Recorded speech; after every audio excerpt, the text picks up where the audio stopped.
In this section, we're going to talk about working with missing data. You'll often find datasets that contain missing values. It's something that's quite common. At times, you'll want to identify which values are missing, maybe within a specific row. The function isnan is useful for this because it converts the missing values into Boolean values, showing true or false. When I run it, you can see that the first and second values are not missing. The third is missing, which returns true. Then the fourth and fifth are not missing. And finally, the last one is missing, so that also returns true. Sometimes you'll want to remove missing data. However, this is a decision you should approach carefully. The reason is that you may not know how important those missing values are. For example, if you only have 5 or 6 data points, removing one might not be a good idea. You might prefer to fill it in with something like the mean. But if you have 1,000,000 data points, removing 2 or 3 won't make much difference. On the other hand, if a feature has 70% missing values, that's a serious issue, and you'll need to be more cautious about removing it.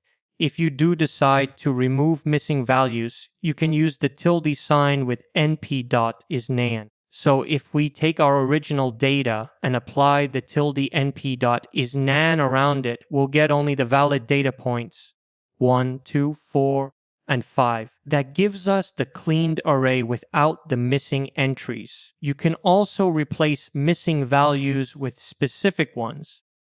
For example, you could replace them with the mean. Using np.nanmean on the data allows you to compute the mean while ignoring the nans, and then you can replace the missing values with that result. In this case, the mean happens to be 3. Similarly, you can compute the maximum or minimum values while ignoring the missing data as well. Now, let's talk about interpolating data. Earlier, we replaced missing data with the mean. But another approach is to use interpolation with np.interp.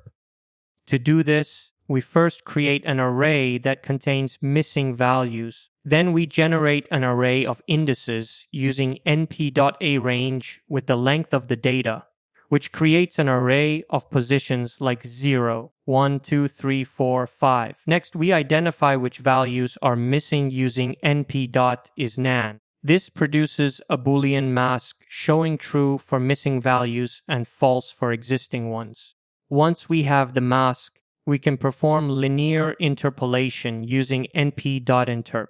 This function takes the indices of the missing values, the indices of the non-missing ones, and the non-missing data itself. It then calculates the missing values based on a straight line approximation between the surrounding data points. Here's how it works in simple terms. The mask identifies where the missing values are. The tilde mask identifies where the data is not missing.